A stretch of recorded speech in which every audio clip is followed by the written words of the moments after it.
এই সংসারের জন্য আমি আমার জীবনটা হুজুর শেষ করে নিলাম। কি লেগে আপনি শেষ করলেন সংসার? আপনারে কইছে কোন ছাগলে আপনারে বলছে সংসারের লেগে জীবনটা শেষ করতেন? এটা কোথায় কোরআন শরীফের কোন আয়াতে লিখছে আল্লাহ যে হে ইমানদার, জিভুতের ভাত তরকারির লেগে জীবনটা শেষ করে দাও? নামাজ, রোজা, অজু, গোসল, হালাল হারাম কিচ্ছুর দরকার নাই, বাসা বাসির, শুধু পয়সা কামাই করবা আর জিভুতের শুধু ভাত খাবাইবা, বিল্ডিং করবা, দোকান করবা, যেমনে পারো সুদে পারো, কিস্তিতে পারো, ফুদ বিদেশ পাঠাইবা, মাইয়ারি সুদে টাকা লইয়া পারো, কিস্তিতে টাকা নিয়ে পারো, মেয়েরে বিয়া দিয়া দিবা, বাইত যেভাবে পারো মরের আগে আগে জিভুতের বিল্ডিং জমি ঠিক করে দিয়া যাইবা। এই কথা আপনারে কে বলছে? কোন ইবলিসে বলছে? কোন শয়তানে বলল? বলেন, ইনসাফ করে বলেন, কোরআনের কোন আয়াত যে আল্লাহর বান্দা তুমি ওযু, নামাজ, হালাল হারাম, পাক নাফাক, জায়েজ না জায়েজ বাদ দিয়ে শুধু কামাই করো আর জিফুত পালো? হ্যাঁ, বলে সুন্দর সুন্দর কথা বলেন অনেকে, এই সংসারে লেগে জীবনটা হুজুর শেষ করলাম। কিল্লা শেষ করছে? কে বলছে? আল্লাহ তাআলা কোরআনুল কারীমের মধ্যে বলছেন ওয়া'মুর আহলাকা বিস-সালাহ, পরিবারের সদস্যদেরকে নামাজের আদেশ করো। আমনি দিকেল ভাত তরকারি হিসাব মিলান।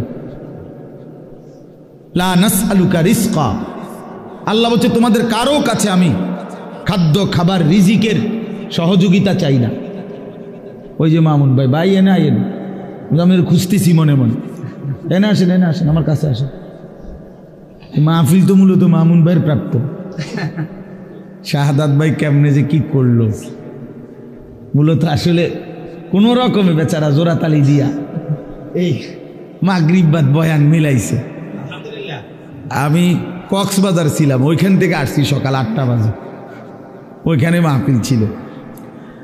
যাই হোক, সব আলহামদুলিল্লাহ, আগামীতে ইনশাআল্লাহ ফিকির হবে ইনশাআল্লাহ। আপনাকে ফিল মনে ছিল আমার, আমি আসলে ডেটটা মিলাইতেই পারছি না, কোনোভাবেই মিলাইতে পারি না। জি, তো এই জন্য বললাম এই ইসলাহি মজলিস, ওয়াজ মাহফিল, মসজিদের জুমার বয়ান, সব কিছুর মধ্যে মাকসাদ বড় যে নিজের ইসলাম, নিজের আত্ম উপলব্ধি, নিজের বিবেকের একটা উপলব্ধি থাকতে হয় যে হায় আমি আসলে কে, আমি আসলাম কোত্থেকে, আমারে কে পাঠাইলেন, আমার কি করা উচিত, যিনি আমাকে বানাইলেন তিনি কি জন্য বানাইলেন, আমি যা করছি এটাই কি আমার কাজ ছিল নাকি আমার উপরে অন্য কোনো দায়িত্ব। হ্যাঁ, আমি প্রতিনিয়ত আমাদের চোখের সামনে যে মানুষগুলো মারা যাচ্ছে, তারা কেউ নিজের থেকে মরতে চায় নাই, কিন্তু কেউ থাকতেও পারে নাই।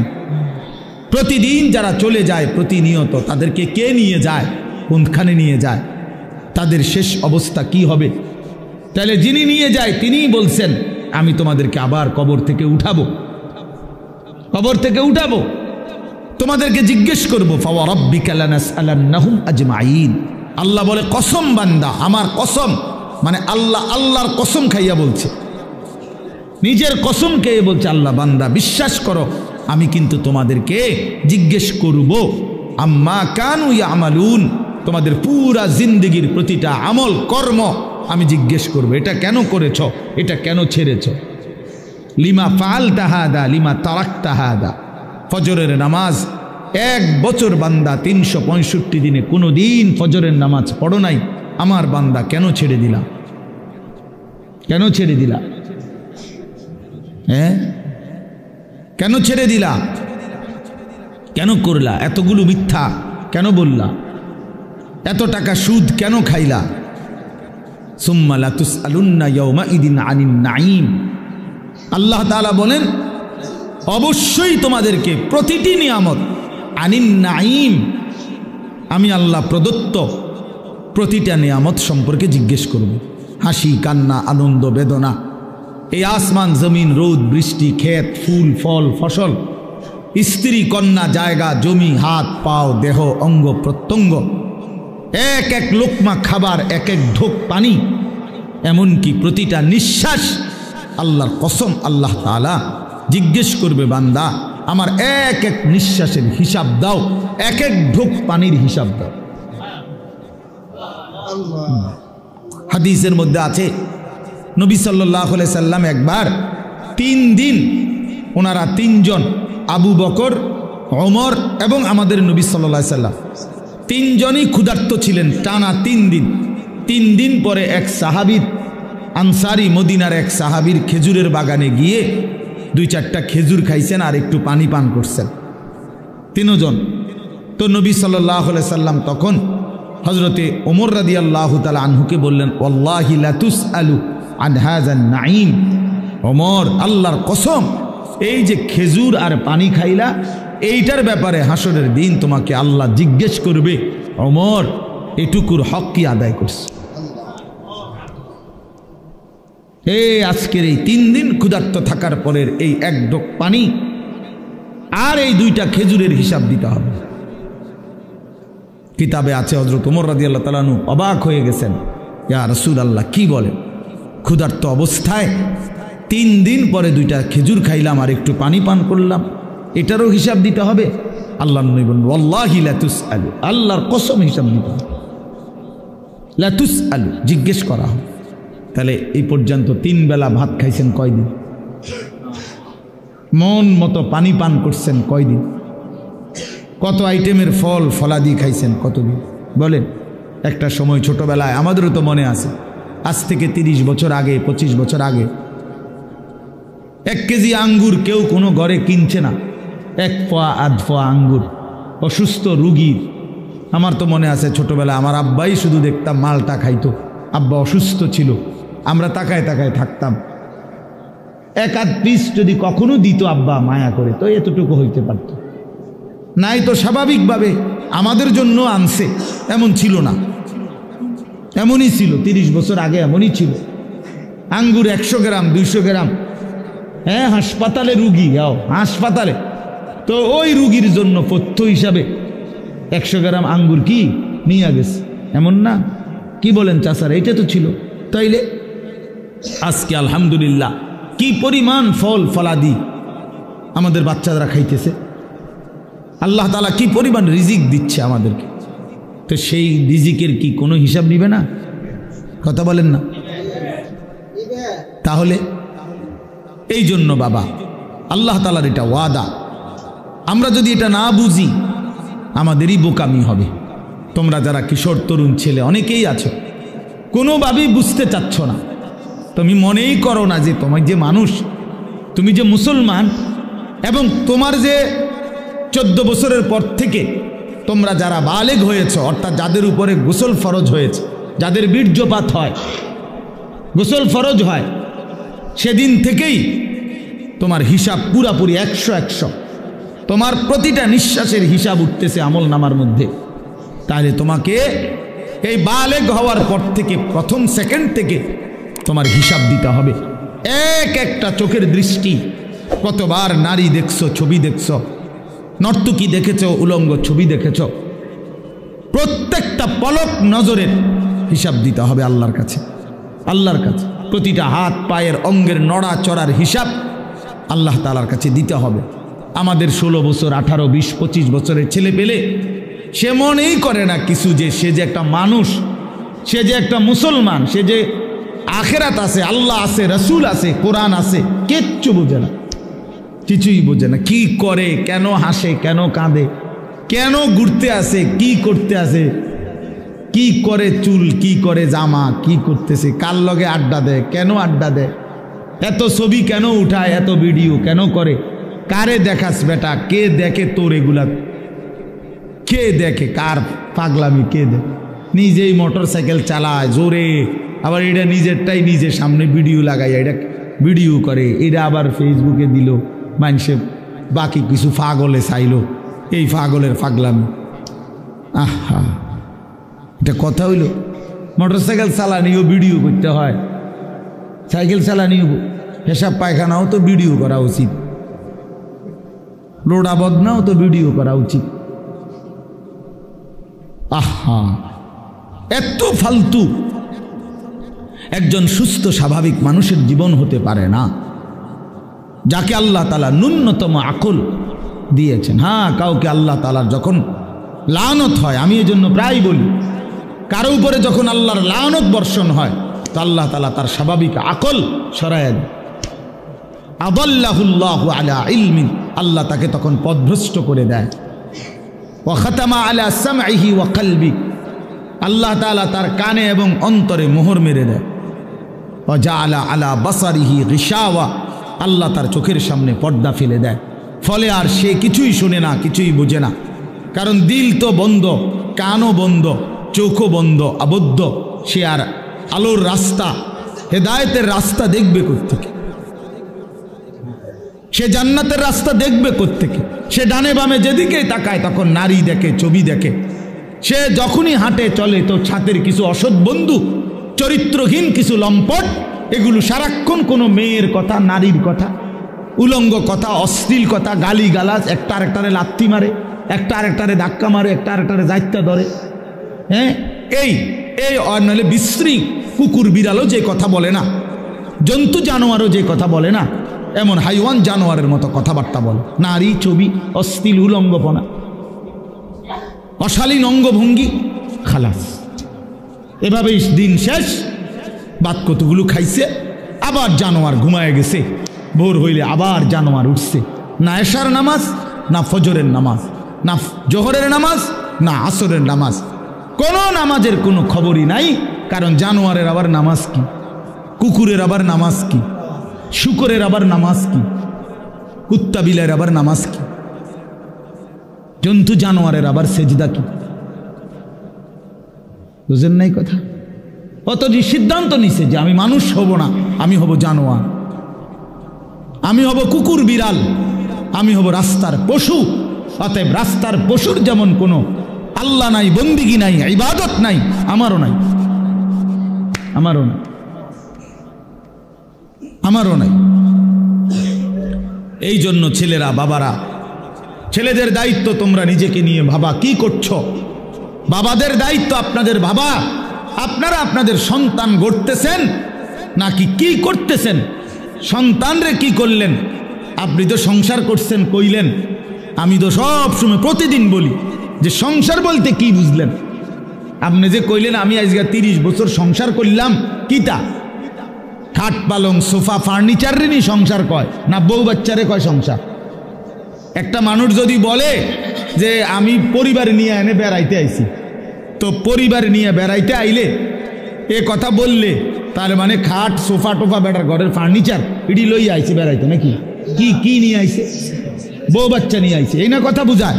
তাইলে সংসার বলে বউ বাচ্চারে, পরিবার বলে বউ বাচ্চারে, এই মানুষগুলার এক সংসার বলে। খাট পালং রে কি বলেন? এগুলো তো বদলায় যায়, এগুলো তো আমনের আমলও আমনে চেয়ার বদলাইছেন, বদনা বদলাইছেন, বালতি বদলাইছেন, আমনের নিজের আমলেও তো আমনে 40 বছরের ভিতরে কত আসবাব বদলাইছেন না? আগেরটা পুরান, সুন্দর লাগে না মডেল, নতুন করে কিনছে, তো এগুলো তো কিচ্ছু না। মানুষগুলো হলো আমার সংসার। তাহলে আমার ছেলে মেয়ে নামাজ পড়ে না, পর্দা করে না, আল্লাহর নাম জানে না, কোরআন শরীফ পড়তে জানে না, বউ পর্দা করে না, রাস্তার লগে পুকুর বেড়ি গোসল করে, তামাম মানুষ চাইয়াতায়। এই অসিব্য নারী, এই বেডিও অসিব্য, এই বেডির জামাইও অসিব্য, একেবারে 100% অসিব্য। দোনোটা অসিব্য, দোনোটা অসিব্য। বেড়াটাও অসিব্য, বেডিটাও অসিব্য। তে বেটারও কোনো লজ্জা নাই, তে মানুষের বেডি চায় আর তার বেডিরে মানুষে চায়, খালাস। হ্যাঁ, নাই তো এই বেশরম 30 বছরের কামাই দিয়া বেটা তোর বউয়ের জন্য একটা গোসলখানার ব্যবস্থা করতে পারলি না বেটা, তুই কি এর বেটা? বেটা অপদার্থ বেটা, তোর বেড়ই বলে কে বেটা? তো অপদার্থ ছাড়া আর কিচ্ছু না। নিজের স্ত্রীর জন্য একটা, মেয়েটার জন্য একটা নিরাপদ গোসলের ব্যবস্থা করতে পারে নাই পর্দার ভিতরে, এরকম বেহায়া, এটা কেমন পুরুষ? এমন নির্লজ্জ পুরুষ হয় কেমনে মিয়া? এরকম বেগায়রত, আত্মমর্যাদাহীন। আমার স্ত্রী রাস্তার মানুষে দেখবো, তাহলে আমি জীবনের বাচ্চা থেকে কিনলাম। আমার মেয়ে রাস্তার ফোলাফাইনে টিটকারি মারবো, ইটকারি মারবে, অথচ মেয়ে আমার, তাহলে আমার মতো বেড়ই মুসলমান, আমার বাচ্চা থাকার দরকার কি বেড়া? আমি মরে যাই না কা? আমি মরে যাই না কেন? আমি পানিতে ডুবি না কেন? বলে এই জন্য বাবাদেরকে বলি, ইনসাফের সাথে বলেন, ইনসাফের সাথে বলেন। কইলেই কইব কই হুজুর শুনে না, ওনার এই যুগ নাই। কোন যুগ নাই? নূহ আলাইহিস সালামের যুগ নাই নাকি? নূহ আলাইহিস সালামের যুগে তো মোড়েই শুনছে না। কথা বলেন না কেন? কয় না আগের এই যুগ না। কোন যুগ? নূহ আলাইহিস সালামের যুগ। ওই সময় দিয়ে কেউ ইমান আনছে না, অল্প কয়টা মানুষ নাই। তো তাইলে এখন তো তখন ভালো।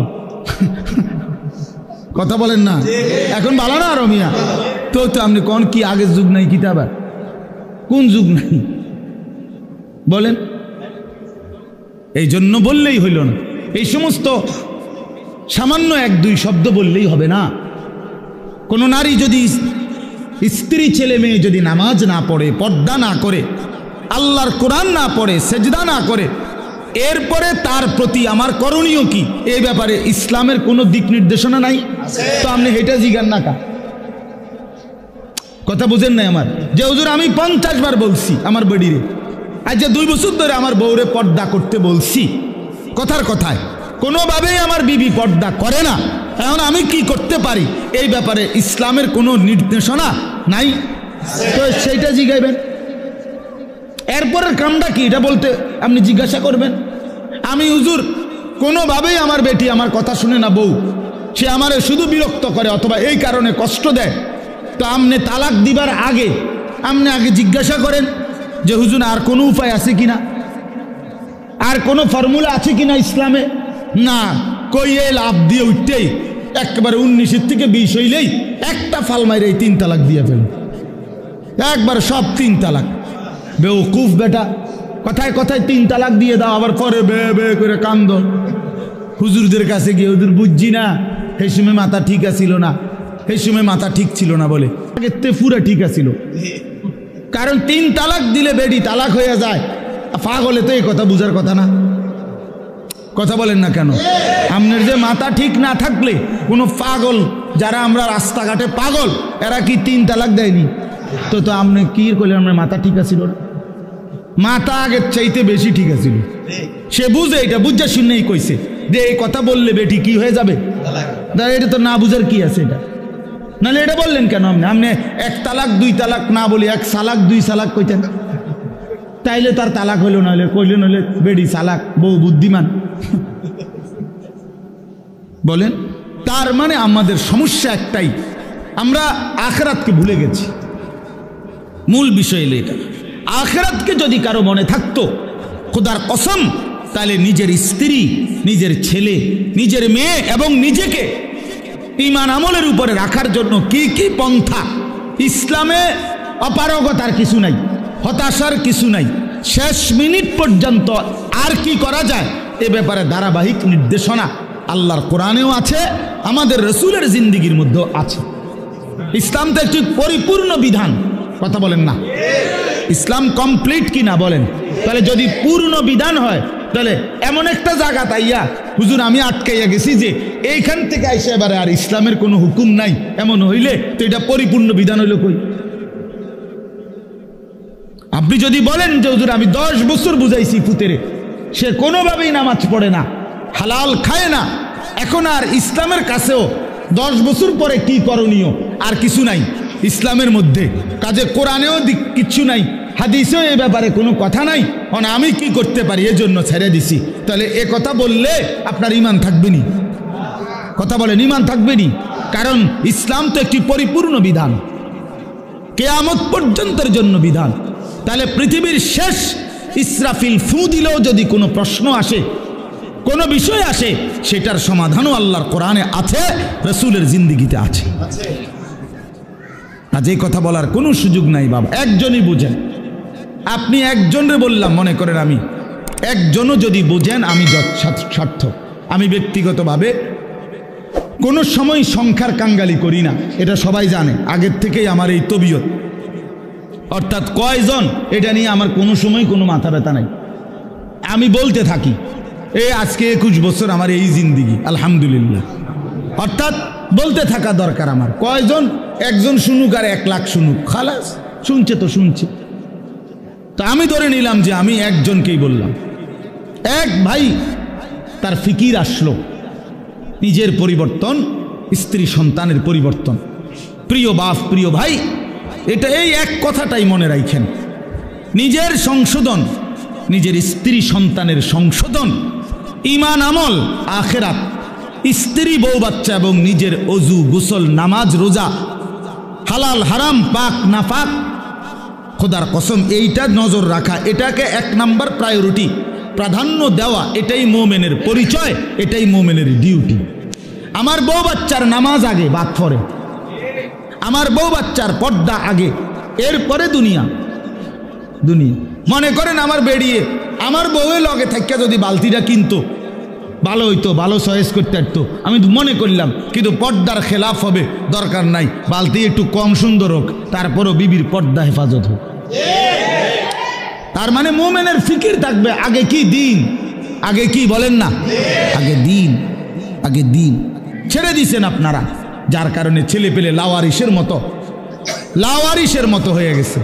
আহা, মুসলমান ছেলে বাপমার পরিচয়ও ভুলে গেছে। কিসের বাপমা? যার চুল বেঈমানের মতো, তার আবার বাপমা কিসের? বলেন, একটা ছেলেকে জিজ্ঞেস করেন, এই যে ছেলে তোমরা বলো বাবা, তোমার কে তোমার বাবা? তোমার বাবা মুসলমান না ইহুদি? বলো তুমি। তাইলে তুমি এই চুল রাখলা কেন? বলো, কোন জানোয়ারের চুল রাখলা? কোন বেঈমানের চুল রাখলা? কোন কাফেরের চুল রাখলা? বলো, বলো। বেটকি দিয়ে উড়ায় দাও একটা কথা বললেই। হ্যাঁ, বলো, কার চুল রাখছো? তোমার বাবা মুসলমান, তো তুমি বেঈমান পছন্দ হইল কেন? কাফের বেঈমান তোমার পছন্দ হইল কেন? বলেন। মূল কথা হইল পারিবারিক কোনো বন্ধন নাই, বাবা মার এই ফিকিরে নাই যে আমার ছেলে মেয়ের ঈমান আমল হইল আমার দায়িত্ব, এইটা বুঝেই না। মনে করে ভাত তরকারি, মনে করে বাজার সদাই, আমি কামাই করে দিছি, খালাস। না রে বাবা, এটা কথা না। আমরা মুসলমান, আমাদের প্রথম ডিউটি আমার নিজের ঈমান আমল, আমার দ্বিতীয় ডিউটি আমার স্ত্রী সন্তানের ঈমান আমল। কু আনফুসাকুম, এই 1 নাম্বার। 2 নাম্বার, ওয়া আহলিকুম, পরিবারকে বাঁচাও। প্রথমে নিজেকে বাঁচাও জাহান্নাম থেকে, 2 নাম্বারে পরিবারকে বাঁচাও জাহান্নাম থেকে, 3 নাম্বার ওয়া আনদির আশিরাতাকাল আকরাবিন, আল্লাহ বলছে নিজের আত্মীয় স্বজন, নিকট আত্মীয় যারা, তাদেরকে বাঁচাও জাহান্নাম থেকে।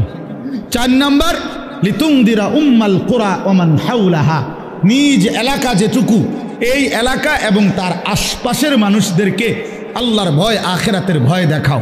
এই 4 নাম্বার। 5 নাম্বার কুনতুম খায়রা উম্মাতিন উখরিজাত লিন-নাস তা'মুরুনা বিল মা'রুফ ওয়া তানহাউনা আনিল মুনকার। এবার চেষ্টা করো সারা পৃথিবীর বিশ্ব মানবতাকে, সমস্ত মানুষকে আল্লাহর দিকে ফেরাবার চেষ্টা করো। খালাস, ইসলামের এই 5টা আমার দায়িত্ব বন্টন করে দিছে কোরআন। 5টাই কোরআনের আয়াত। 1 নাম্বার নিজেকে বাঁচাও, 2 নাম্বার বউ বাচ্চাকে বাঁচাও, 3 নাম্বার আত্মীয় স্বজনকে বাঁচাও, 4 নাম্বারে নিজ গ্রাম মহল্লা এবং আশপাশের মানুষকে বাঁচাও, 5 নাম্বার সারা পৃথিবীর মানুষের ফিকির করো, সারা পৃথিবীকে বাঁচাবার চেষ্টা করো, সারা উম্মতে মুসলিমাকে বাঁচাবার চেষ্টা করো। আল্লাহ নবী সাল্লাল্লাহু আলাইহি সাল্লাম ফজরের নামাজের ওয়াক্ত হলে মা ফাতেমার ঘরে মেয়ে, ওনার ঘরের কামরায় গিয়া ওনারে উঠাইতেন ফজরের ওয়াক্তে।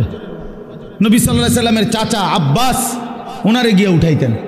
নবীজির ফুফি সাফিয়া, ফুফু আর কি, ফুফু, ওনারে গিয়া উঠাইতেন আর ডাক দিয়ে বলতেন, আনকিজি নাফসাকে মিনান নার, হে চাচা, হে ফুফি, জাহান্নামের আগুন থেকে নিজেকে বাঁচান। ফাইন্নী লা উগনি আনকে মিনাল্লাহি শাইআ, বলতেন ফুফু, চাচা, আল্লাহর কসম। মেয়ে ফাতেমাকে বলতেন, ফাতেমা, আমি তোমারে মুহাম্মদের মেয়ে বললে, মুহাম্মদের চাচা এ কথা বললে, মুহাম্মদের ফুফু বললে আমি হাসরের ময়দানে কোনো উপকার করতে পারবো না। নিজের ঈমান, নিজের সেজদা, নিজের তাকওয়া, এটা দেখাইয়া হাসরের ময়দানে মুক্তি নিতে হবে। মুহাম্মদের স্বাস্থ্য ভাই কইলে হইতো না, নাউযুবিল্লাহ। হ্যাঁ, নবী পাকের মেয়ে বললে হবে না, নবী পাকের চাচা বললে হবে না। নবীজির চাচা বললে যদি জাহান্নামের মুক্তি পাওয়া যায় তো আবু তালেব, আবু লাহাব, আবু জাহেল, আবু লাহাব তারাও তো বলবে আমি তো চাচা। কথা বলেন না কেন? তাইলে তখন কি হবে? এজন্য নবী বলছেন না না, আত্মীয়তার পরিচয় হবে না, ঈমান আমলের পরিচয়। ফাইজা নুফিখা ফিস সূর ফালা আনসাবা বাইনাহুম ইয়াউমাইদিন। আল্লাহ বলেন হাসরের মাঠ যখন কায়েম হবে কেউ কাউকে কোনো আত্মীয়তার নসব মানে কি? আত্মীয়তা, বংশের কোনো পরিচয় হবে না। ওয়ালা ইয়াতাসাআলুন, কেউ কাউকে ভালো মন্দ জিজ্ঞেসও করবে না। ভাইজান কোনো কষ্ট হইতেছে কিনা চাচা, বসতে কোনো অসুবিধা হইতেছে? না না, এখানের কথা কই না, হাসরের ময়দানে। বুঝেন নাই? এখন না আমরা জিগাই যে ভাই সাহেব কোনো একটু আরামসে বসেন বা ওনার একটা চেয়ার দেন, ঠিক আছে না চাচা যান মুরব্বী, ওনার একটু আগে বাইর হইতে দেন, ওনার আমরা এরকম বলি কি না বলেন? তো আল্লাহ তাআলা বলেন কিয়ামতের দিন ওয়ালা ইয়াতাসাআলুন, কেউ কাউকে একটি শব্দ জিজ্ঞেস করবে না যে কষ্ট হচ্ছে কিনা। না না, লিকুল্লি ইমরিইম মিনহুম ইয়াউমাইদিন শা'নুন ইউগনি। আল্লাহ বলেন প্রত্যেকেই নিজেকে নিয়েই ব্যস্ত থাকবে। ইয়াওয়াদ্দুল মুজরিমু লাউ ইয়াফতাদি মিন আযাবি ইয়াউমাইদিন বিবানি ওয়া সাহিবাতিহি ওয়া আখি ওয়া ফাসিলাতিহি আল্লাতী তু'বি ওয়া মান ফিল আরদি জামিআ সুম্মা ইউনজি। বড় সাংঘাতিক আয়াত এটা। আল্লাহ বলে প্রত্যেকটা নাফরমান পাপী জাহান্নামী কিয়ামতের দিন আল্লাহকে বলবে, আল্লাহ আজকে এই হাসরের ময়দানে আপনি আমার ভাই, আমার স্ত্রী, আমার সন্তান, আমার মহল্লাবাসী, এমনকি গোটা পৃথিবীবাসীকে জাহান্নামে দিয়ে দেন, তবুও আমারে বাঁচায় দেন। ওয়ামান ফিল আরদি জামিআ, প্রয়োজনে জমিনের সমস্ত মানুষকে জাহান্নামে দেন। সুম্মা ইউনজি, তবুও আমারে বাঁচিয়ে দেন। এমন আগুন আমি সইতে পারবো না মাওলা। কারণ কোরআন শরীফে আছে যে সরাসরি হাসরবাসী আখিরাতে হাসরের মাঠে ফেরেশতারা জাহান্নামকে টেনে আনবে। ওয়াজিআ ইয়াউমাইদিন বিজাহান্নাম, জাহান্নামকে দুই চোখে দেখবে মানুষ। এই দেখেই তখন প্রতিটা নাফরমান বলবে, মাওলা এমন ভয়ানক আগুন যেটা ধাউ ধাউ করে জ্বলতেছে, তীব্র জাহান্নামের গর্জন, টকবক করতেছে আগুন। আল্লাহর নবী বলবেন জাহান্নামের বিকট গর্জনে গোটা হাসরের ময়দানের ইমানদার নাফরমান, আরে নবী, আউলিয়া, সিদ্দিক পর্যন্ত চিৎকার দিয়া বলবে, ইয়া রব্বি নফসি নফসি। জিব্রাইলের মতো সাহাবী ফেরেশতাদের কোনো গুনাহই নাই, চিন্তাও নাই।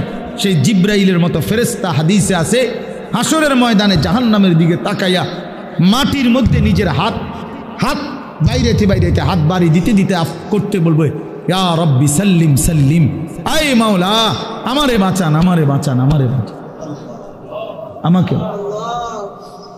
আল্লাহ তাআলা বলেন কাল্লা, কিন্তু আল্লাহ বলে কখনোই না। ইন্নাহা লাযা, রব্বুল আলামিন বলেন এটা জ্বলন্ত ধাউ ধাউ করে প্রজ্বলিত আগুন। নাজ্জাতাল লিশ-শাওয়া, রব্বুল আলামিন বলেন নাফরমান এই মুহূর্তে জাহান্নামের আগুনে ফেলা হবে। প্রথম সেকেন্ডেই, প্রথম মিনিটেই নাজ্জাতাল লিশ-শাওয়া, সারা দেহের গোশত, চামড়া, হাড্ডি প্রথম মিনিটেই, এক সেকেন্ডেই একদম জ্বলে ভুনা হয়ে যাবে। নাজ্জাতান অর্থ এটা মাশওয়ি, মানে ফ্রাই হয়ে যাবে, ভুনা হয়ে যাবে, ভুনা এক মিনিটেই ভুনা হয়ে যাবে। নারুল্লাহিল মুকাদা আল্লাতী তাত্তালিউ আলাল আফইদাহ, আল্লাহ বলে বান্দা জাহান্নামের আগুন মনে রেখো আমি আল্লাহর জ্বালানো আগুন। এই আগুন তো আমি জ্বালাইছি। কে জ্বালাইছে? এই আগুন আমি আল্লাহর জ্বালানো আগুন। দুনিয়ার তোমরা লাকড়ি জমা করে তোমরা আগুন জ্বালাইছো এমন না, জাহান্নামের আগুন আমি আল্লাহর, নারুল্লাহিল মুকাদা, আমি আল্লাহর প্রজ্বলিত আগুন।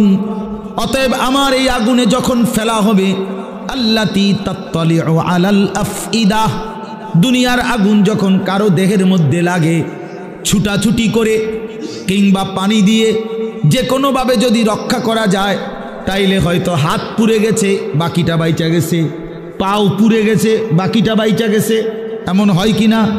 তো রব্বুল আলামিন বলেন জাহান্নামের আগুনে যখন ফেলবে, আমার এই প্রজ্বলিত আগুন ফেলতেই প্রথম মিনিটেই বান্দা তোমার সারা দেহ এমনকি তোমার কলিজা সুদ্ধা প্রথম মিনিটেই জ্বালায় ফেলবে। একই সাথে একই মুহূর্তে বাহির এবং ভিতরের কলিজাটা সুদ্ধা বুনা করে ফেলবে। আল্লাতী তাত্তালিউ আলাল আফইদা, আফইদা। কি মনে করছো নওজোয়ান? আগে নয়তো সিদ্ধান্ত নাও আখেরাত নাই, এবার বেডি চাও, কোনো অসুবিধা নাই। তুমিও ল্যাংটা হয়ে যাও, ছবিও দেখো ল্যাংটা। দেখো যুবক, আমি বললাম তুইও লুঙ্গি খুলে ফেল, কাপড় খুলে ফেল, নাফরমান। আর নর্তকীও দেখ, তোর কাপড়ও খুলে ফেল, নর্তকীর কাপড় তো খোলাই, যা দেখ এবার।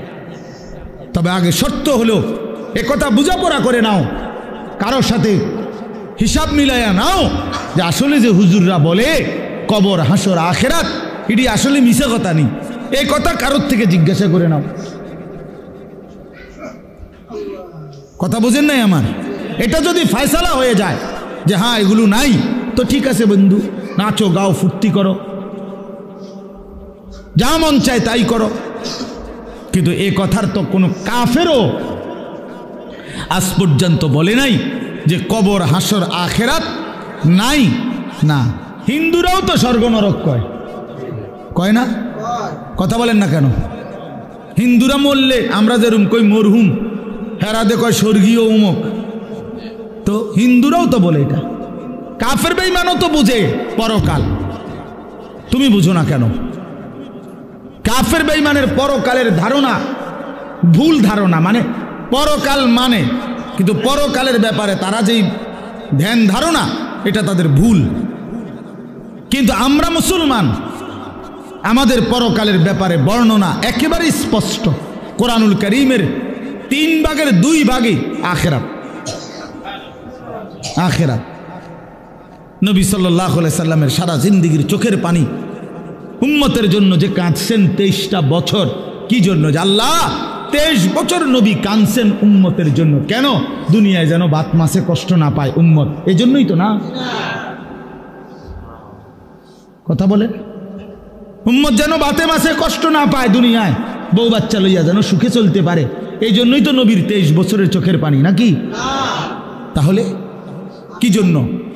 কথা বলেন না, কোন জায়গার জন্য কাঁদছেন? তো সেই আখিরাত মিথ্যা, নবীর 23 বছরের চোখের পানি মিথ্যা। তাহলে আপনারা কি বুঝলেন বাবা? যারা নামাজ পড়েন না, কেন পড়েন না? কি বুঝছে? মানে আমার লোক, আমার কথা হলো, আমার এটা মাঝে বুঝতে মন চায়, জানতে মন চায় যে একটা যুক্তি তো থাকবে যে হুজুর আপনি যত কথাই কন এটা এটা হইতো না, আমি এটা বুঝছি, আপনার নাম হুজুর ধরলো আমি বুঝছি, তো এইটা আমারে বুঝায় কন না। আচ্ছা আমরা শুনি, কি দৃষ্টিতে তুমি বুঝলা আখেরাত নাই, পরকাল নাই, এই পাপের কোনো বিচার হবে না, এটা কেমনে বুঝলা?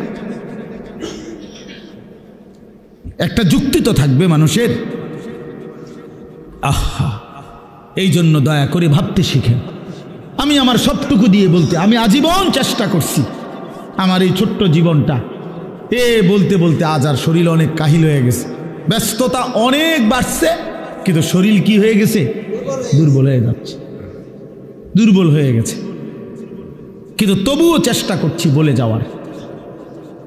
অর্থ হইলে কথা বলা, বাবা আখেরাত সত্য, কবর সত্য, হাসর সত্য।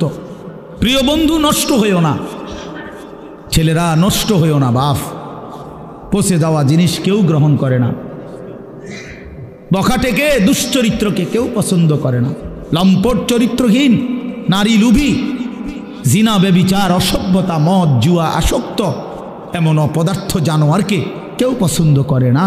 তারে কুকুরের সাথেই মানায়, মানুষের সাথে মানায় না। বেনামাজিকে জানোয়ারের সাথেই মানায়, ইমানদার মুসলমানের সাথে মানায় না, মানায় না।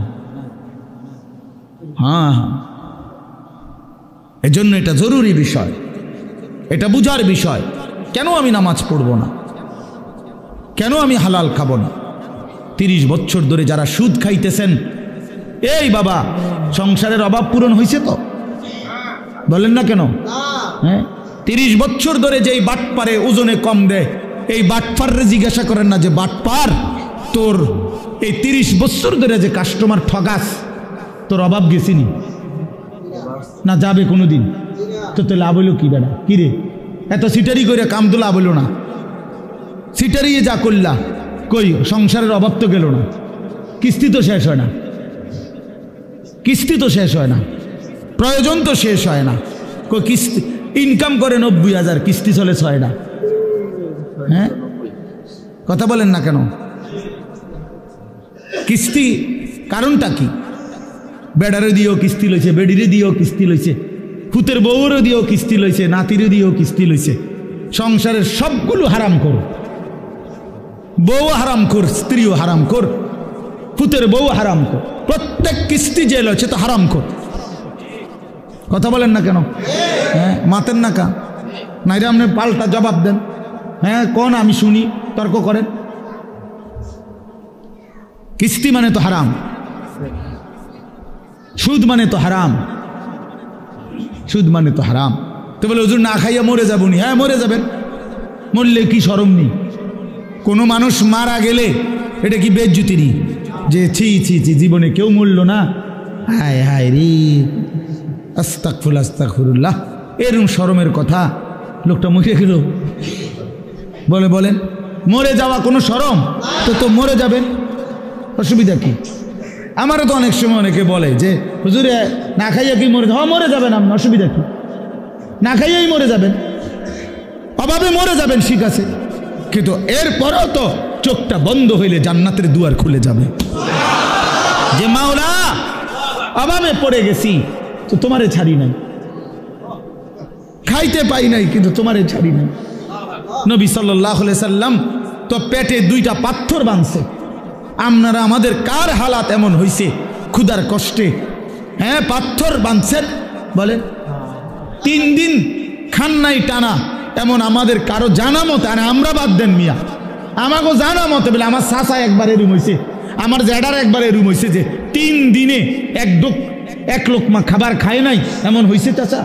আপনি শুনছেন চাচা? আপনি তো মুরব্বী বয়স্ক, আপনি বলেন চাচা, আপনি বলেন এমন শুনছেন কোনোদিন? কিন্তু আল্লাহ নবী সাল্লাল্লাহু আলাইহি সাল্লাম যে দিনের পর দিন 3 দিন ক্ষুধার্ত ছিলেন, এ কথা কি আপনারা শুনেন নাই? তাহলে নবীজির চাইতে ক্ষুধার কষ্ট বেশি সয়েছে এমন উম্মত তো এই 1450 বছরও এখনো হয় নাই। সাহাবায়ে কেরাম, আবু বকরের মতো দামি সাহাবী, ওমরের মতো দামি সাহাবী, হযরত আয়েশা নবীজির স্ত্রী বলেন, রাআইনা হিলালান সুম্মা হিলালান সুম্মা হিলালান। নবীজির স্ত্রী বলেন, এক চাঁদ উঠছে, এটা ডুবছে, আরেক চাঁদ উঠছে, এটা ডুবেছে, আরেক চাঁদ উঠছে, এটাও ডুবছে। কয়টা হলো? কয় মাস? 3 মাসে আল্লাহর কসমে মসজিদে বসা। নবীজির হাদিস, আম্মা জান আয়েশা বলে, মা আওকাদাত ফি আবিয়াতে রাসূলিল্লাহ নারুন। আবিয়াত বহু বচন না, বাইতুনের রসুলের 9 জন বিবি। আম্মা জান আয়েশা স্ত্রী বলে, আমরা 9 বিবির কারো ঘরে এই গোটা 3 মাসে কোনো দিন রান্না করা চুলায় কোনো খাবার আমরা খাইনি, কোনোদিন। ফামা আইশুকুম, সাহাবী জিজ্ঞেস করছে, মা তাহলে বাঁচলেন কিভাবে? ফামা আইশ, জীবনটা চালাইলেন কেমনে? আল্লাহ নবীর স্ত্রী বলেন, আত্তামারু ওয়াল মা, খেজুর এবং পানি। 3 মাস খেজুর এবং পানি, সকালেও এটা, দুপুরও এটা, রাতেও এটা, শনিবারও এটা, রবিবারও এটা, সোমবার, মঙ্গলবার, বুধবার, বৃহস্পতিবার, শুক্রবার, প্রতিদিন একই জিনিস। এভাবেই জিন্দিগি পার করছে। পানি, খেজুর, খেজুর, পানি। খেজুরও তো অল্প, 1টা 2টা 8টা। খেজুরের দানা বাইটা পিসাইয়া পাউডার বানায়া সাহাবায়ে কেরাম খেজুরের দানা পানি ভিজায়া ছাতুর মতো বানায়া তারপরেও খাইছে। হ্যাঁ, এই জন্য আমার বাপ, আমি আমাকেও বলছি, আপনাকে শুধু না, আমরা আমাদেরকেও বলি, নিজেকেও বলি, নিজের ঘর পরিবার নিয়েও আলোচনা করি। তাহলে আমরা প্রত্যেকে ইনশাআল্লাহ আমাদের জিম্মাদারি মনে রাখেন। কু আনফুসাকুম, আমি যে কথার থেকে এতগুলো কথা বললাম, অর্থ হলো নিজের ফিকির করা, আমার ইমান, আমার আমল, আমার আখেরাত, আমার স্ত্রী সন্তানের ইমান, আমল, আখেরাত, আমার বাপ। এবার আমি শেষ অংশে কথাটা বলতে চাই, এটা আমরা যারা এখানে যে কয়জন মনোযোগ দিয়ে শুনছেন, আমি সবাইকে বলি, আমরা এটা মনে রাখতে হবে, আমরা মুসলমান, আমাদের জীবন আখেরাত, আমাদের জীবন দুনিয়া হবে না। আমাদের একবার বিশ্বাস করেন, 200 কোটি মুসলমান আমরা যদি রাত দিনও পরিশ্রম করি দুনিয়া উপার্জনের জন্য, আল্লাহর কসম, খোদার কসম, কাফের বেঈমানের সমপরিমাণ দুনিয়া আল্লাহ আমগরে দিবে না, এটা আল্লাহর ওয়াদা। দিত না মানে আমি হেবড়ারে কইলাম, শাহাদাত ভাই আপনি যদি মাথাও ফাড়াই এলাম, আমি টাকা 500 চাইছেন, আমি দিতাম না বেটা। এবার তুমি যেটা মনে করো এটা করো, আমি কইলাম দিতাম না, দিতাম না, তখন আমি কেমনে নিবেন আপনি আমার টেয়াটা? কথা বুঝেন নাই আমার? আমি যে কইছি একেবারে কসম করে কইছি যে আমি টেয়াটা দিতাম না। তো আল্লাহ বলছে, বান্দা দুনিয়া আমি তোমাদের ইমানদারকে দেব না বান্দা, পুরা, এটা আমার ওয়াদা, আমি দেব না দুনিয়া, আমি দেব আখেরাত। আখেরাতে আল্লাহ বলছে, বান্দা দুনিয়া আমি তোমারে প্রয়োজন মাফিক দিচ্ছি, আর কাফেরকে দুনিয়া বেশি দিলাম, তবে আখেরাতে পুরাটা তোমাদের ইমানদারদের জন্যই বরাদ্দ রাখলাম, বেঈমানকে এক ঢোক পানিও পান করতে দেব না, এক ঢোক পানি। চোখটা বন্ধ হইলে কোনো বেঈমান আর এক ঢোক পানি পাবে না, এক লোকমা খাবার আর কোনো দিন মিলবে না। লা ইউফাত্তারু আনহুম ওয়া হুম ফীহি মুবলিসুন। আল্লাহ বলে জাহান্নামী, জাহান্নামের আগুনে 1 সেকেন্ডের জন্য বিরতি পাবে না। লা ইউফাত্তারু, বিরতি হবে না। কি ভাই, তাহলে আপনি কি লেগে লাফালাফি করতেছেন? আমরা কেন এরকম পাগল হয়ে গেলাম? পারতেন না তো? দুনিয়া আমরা বেঈমানদের সমপরিমাণ হবে না, এটা আল্লাহর ওয়াদা, আল্লাহর ওয়াদা। তো যার হাতে সব, তিনি বলতেছেন আমি তোমারে দিতাম না, আপনি কীর্তন কারাগারি করেন কেন? এই সাফাসাফিটা করতেছেন, উনি কইল দিত না, বলেন বলেন।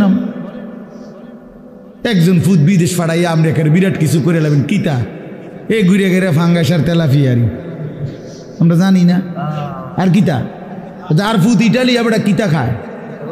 হ্যাঁ, যার 3 ফুট বিদেশ এবারে কি খায়? হ্যাঁ, কি খায়? দৈন্যতা করলা, দুন্দুল ফুলকপি আর ফাতা কপি, পারবের মুরকা আর কক মুরকা, আর কিতা খান আপনি? আপনি কি বাঘের গোস্ত খান নাকি? কা খাইবেন না? আপনার ফুট ইটালি, আপনি কি লেগে হুদা মুরগের গোস্ত খাইবেন? এটি তো আমরা আঙ্গাল কাঙ্গালরাই খাই। আপনি তো প্রতিবেলা সিংহের গোস্ত খাওয়া দরকার, আপনার 3 ফুট বিদেশ। কই দুনিয়া কি ভোগ করছি আমরা? এই সামান্যটুকু দুনিয়া, 3 বেলাও তো আমরা ঠিক মতো সামান্য কুদ্দুর খাবার খাই, এইটুকুর জন্য আখেরাত ছেড়ে দিলেন। একটা অটো ড্রাইভারের সারাদিন ইনকাম কত? সব যাইয়া তুইয়া 300 টাকাও তো থাকে না, এই 300 টাকার জন্য আল্লাহকে ছেড়ে দিলেন। একটা সিএনজি ড্রাইভারের ইনকাম কত? সারাদিনে 700-800 টাকাও তো থাকে না, সব মালিক জমা, গ্যাস, এরপরে রাস্তার যে খরচ, ওই যে জায়গায় জায়গায় টাকা দিতে হয় না, জিবি না কি কয় ডিরে, এই তো এগুলো দিয়া ঠিয়া 700-800 টাকাও তো থাকে না। তো 700-800 টাকার জন্য মহান আল্লাহকে ছেড়ে দিলেন, 5 ওয়াক্ত নামাজ ছেড়ে দিলেন। 300 টাকার জন্য 1 ওয়াক্ত নামাজ পড়তে পারলেন না, 700 টাকা মিলাইতে গিয়ে 1 ওয়াক্ত নামাজ পড়লেন না। হায় হায় নাফরমান, কত বড় নাফরমান। একটা চা দোকানদার, তার ডেইলি ইনকাম কত? 30,000। কথা বলে না কেন? হ্যাঁ, তাহলে বড় জোর 500 টাকা। তো বড় জোর 500 টাকা বেটা নাফরমান, 500 টাকার জন্য আল্লাহকে ছেড়ে দিলি, 1 ওয়াক্ত নামাজও পড়লে না। ছি ছি ছি ছি ছি। তোমরা যুবকরা বলো বাবা, 12,000 টাকার একটা মোবাইলের জন্য আল্লাহকে বাদ দিয়ে দিলা। কিছুক্ষণের এই নারী ছবি, বন্ধুদের এই আড্ডার জন্য এত বড় মহান আল্লাহ যে তোমাকে খাওয়ায় পড়ায় লালন পালন করে, তাকে বাদ দিয়ে দিলা বাবা, ইনসাফ না এটা। অতএব আমাদের কথা এটাই, আমাদের জিন্দিগি আখেরাত, আমাদের জীবন কি, আমাদের প্রস্তুতি কিসের জন্যে, আমাদের সারাটা দিন রাত কিসের জন্যে।